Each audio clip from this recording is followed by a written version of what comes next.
Our freight industry is still stuck in a deep recession. On this episode of Driven Too Far, we're talking about what you need to do to survive. Hello, I'm Andrew Winkler with Chief Carriers, and this is Driven Too Far, the truth about trucking, a podcast that helps over-the-road truck drivers balance career and family. Welcome back to Driven Too Far. On this episode, we're talking about the deep freight recession we seem to be in the trucking industry.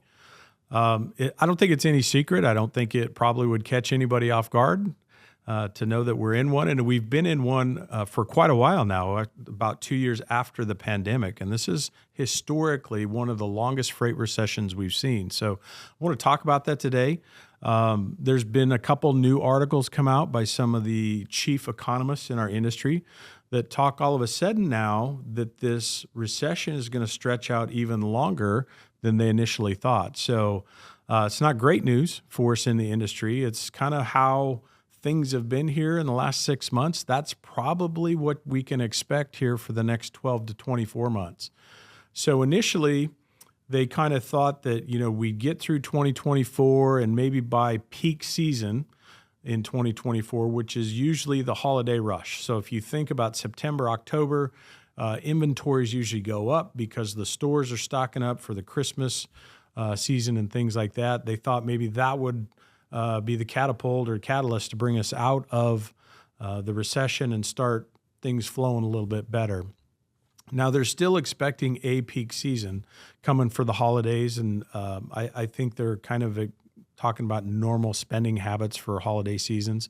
So that is good news, but it's not going to last. It's probably not going to carry us into 2025. And after the holiday, I think we'll see a dip again, according to what they're saying. So what's causing all this, right? Let's start back at the top. I always want to, first of all, let me tell you that these recessions are normal. So there's a pattern of them for years and years and years. Typically what I've seen and what I've noticed over the years, they were 7 years seemed to be about the cycle that we saw for many years at a time. And you'd see a dip in the trucking and the demand for trucking, and it'd take maybe 18 months to 24 months to come back out of that. We'd cycle back up and we'd have several good years before we'd see that next dip again. So it was kind of predictable in the past.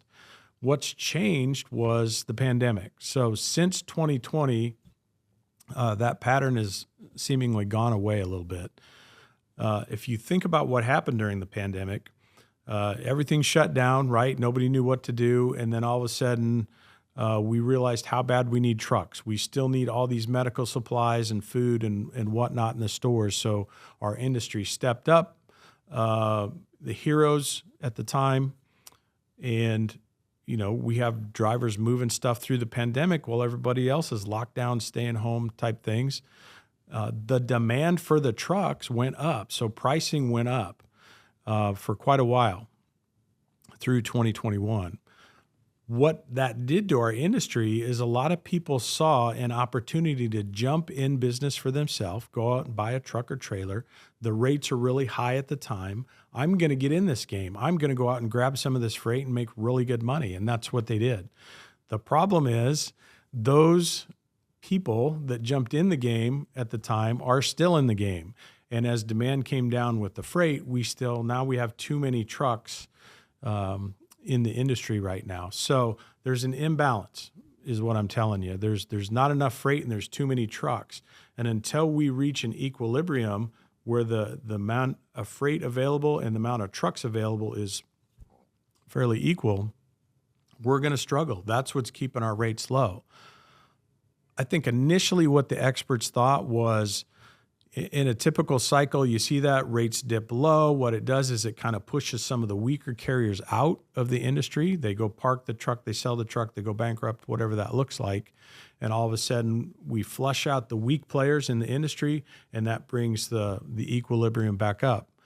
That hasn't happened this time for whatever reason, and that's what's seemingly hanging on. So there's two things that can or need to happen to bring us back into balance. And that's either we need some trucks out of the system or we need inventories or demand to go up. So we have bigger demand to move all the trucks that are in the system. They're not seeing it. So that's what the latest and greatest projections are. Is really the article said 2 years. So I'm hoping for like 12 months, but 24 months is likely. And when the shift happens, it will be very, very, very gradual. So it'll be hard to even recognize that things are changing. One of the other things that can impact the balance in our industry is when you start to think about the regulatory environment. One of the hot topics that keeps popping up or rearing its ugly head is that talk about speed limiters in our industry. Is it going to happen? Is it not going to happen? A lot of that probably depends on the administration that happens to be at the White House at the time. But what would happen if they actually push speed limiters out? Well, I think what would happen is we'd probably have a lot of guys and gals say, nope, not going to do it. I'm parking the truck. I'm getting out of the industry. I'm going to go find a different job where I'm home every night, whatever that looks like. So the regulatory environment can definitely help us find that equilibrium even faster by pushing some of those trucks and drivers out of the industry. Now, one of the things I've noticed, and I think why this has held on longer than normal, is if you think about the owner-operators that maybe went out and bought their own truck trailer, and some of them are still making a go of it, but even the ones that haven't, the ones that decided to sell the truck, park the truck, do something else, they didn't necessarily get out of the industry. So what they did is they parked their truck and then they went to go drive for a company. So while you lost a truck, you didn't really lose a driver. They just filled an empty seat at a company down the road. So you still have the same number of drivers in the industry. And again, I think that's one of the reasons maybe it's held on so long is the people aren't actually exiting the industry as a whole. They're staying in it. We need them to probably go find a job on a factory line or whatever that looks like, just something outside of the transportation industry.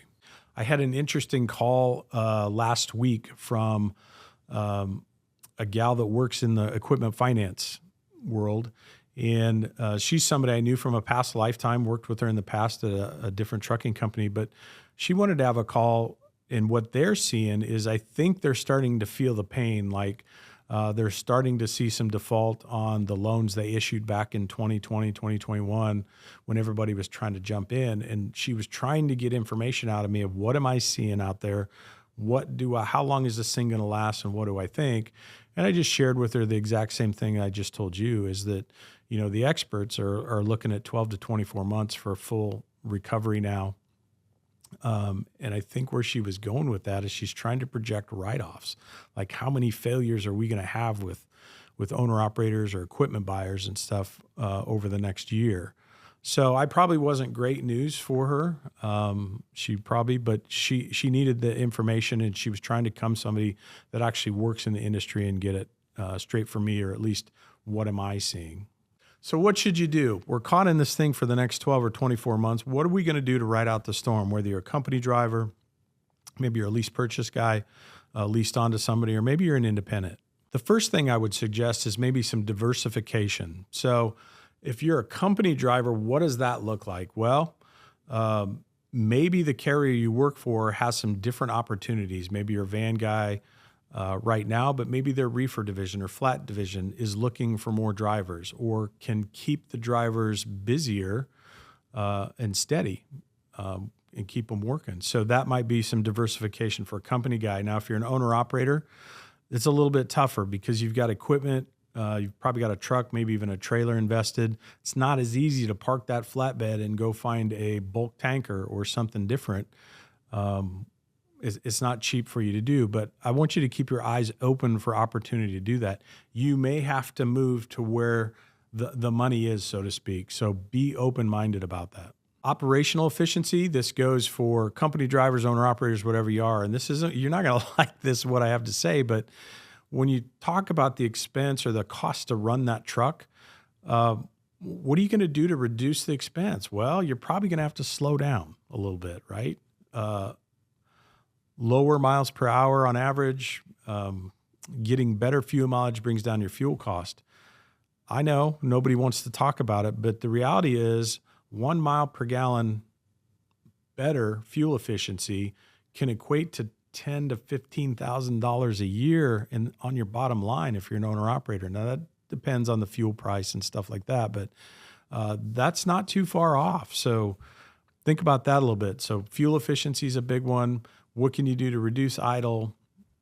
And as we go through this list of things that maybe you need to do to prepare for the long haul here, it's not one big thing is going to get you there. It's not one thing that's going to help you survive. It's going to be a lot of little things that you got to do better or different. What kind of tech are you using in your truck? Are you doing everything you can to shave every penny per mile of expense off your operation? So think about tech. Is it routing software? Is it GPS? Is it, do you have any bad habits that maybe you need to take a look at? But technology is a big one. I know a lot of companies are looking into that right now for like optimization of routing.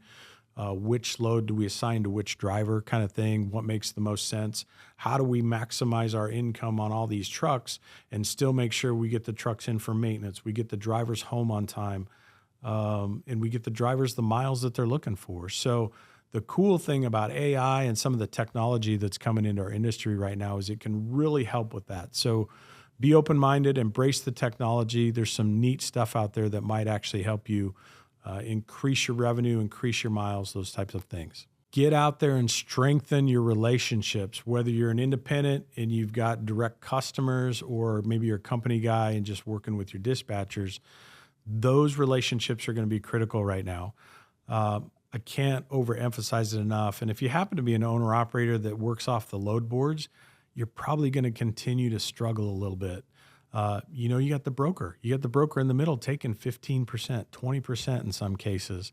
So that if you had a direct relationship with a shipper, a direct customer of your own, that's 15 or 20% more revenue that would be in your pocket and not that broker or that middleman. So how do you do that? I think that's where a lot of independents get stuck is, working off the load boards is easy. It's just picking a load that from A to B, and I'll call this broker, and this is what it pays. Maybe you negotiate 50 or $100 more than what they're offering, but you really don't know. That broker's still keeping a pretty good sizable chunk. So until you can get a direct customer, a direct shipper under your belt, it's going to be a struggle. How do you do that? I would say just do some research. I think there's some online classes and stuff out there. Talk about sales classes and things like that. Intimidating as hell if you've never done anything like that. But if you're going to continue to be in this business and maybe even grow your business, you need to know how to do some of those. You need to have those communication skills. You need to know how to get your foot in the door. Here's the deal. You've probably been driving truck for a long time. So you already have some relationships. You know some people at some of these shippers. It might just be the guy on the dock, but that might be all you need to get your foot in the door. So start thinking about the relationships you have and how can you leverage those to bigger and better relationships and maybe even lead yourself to a direct customer. Reduce costs, of course, is something we all have to look at. Fuel's a big one. I don't know what everybody's experienced out there from like the driver wage side of things. We've worked really hard not to touch our driver wages. In fact, we've continued to give out annual increases, offer programs that allow drivers to earn more money through safety programs, productivity issues, stuff like that. But that's a big one. There's probably some companies out there that maybe put a freeze on wages. Maybe their hiring scale has gone down. Maybe they're hiring at less than they were 2 years ago or 3 years ago when demand was high for drivers. So reducing costs is a big one. Maintenance, obviously, don't skip the maintenance, but what could you do to reduce your maintenance costs? Can you get by with something different? Can you negotiate with the shop you're using? Is there a different shop out there? Can you do some of your own maintenance to save some money? What about renegotiating your loan? Do you have a loan on the truck, the trailer, something like that? Not the best time to do it with interest rates when you think about it, but a conversation with your banker or your financer might be a good idea, especially when you start to feel the pinch a little bit. Go start to have that conversation now, because I'll tell you the one thing they don't want is they don't want you to fail. They don't want your truck back. They don't want your trailer. So they may be willing to have that conversation with you to change or, stretch out those terms a little bit to kind of get through the next 12 to 24 months. And above all, just stay adaptable. I know that's hard. We all get stuck in our ways. It's kind of what we know. It's where we're comfortable, things like that. But I think you almost got to act like you're in survival mode, especially if you own your own truck right now. I know the squeeze is on. I talked to one of our company guys the other day, and it's not that we haven't supported them through wage increases and stuff throughout the last several years, but he was talking about how expensive it is to eat out on the road. It's just crazy. Remember the days when we could get combo meals even in the fast food places for $5 or less, and now it seems like it's double digits easy. I know when my wife and I go out to eat, we can just have a couple burgers and a soda or something like that. And for whatever reason, by the time you leave a tip, it's $50 for that. That's nuts. So those are the kinds of things you got to think about. You may have to change the lifestyle a little bit. I know the spouse at home and the family's not going to like that, but just you got to tighten your belt a little bit. It's just where we are. Maybe an administration change will help that here with the election coming up, but there's no guarantees. So be prepared for it. The hard part is if you don't start making changes today and you think, I'll just write it out, and you have to write it out 12 or 24 months down the road before it really does start to change. And you look backwards and go, man, what if I would have done that when they suggested that to me? Or what if I would have been smarter about that? So really take a hard look at that and see what you can do to, kind of tighten your own belt and put yourself in survival mode.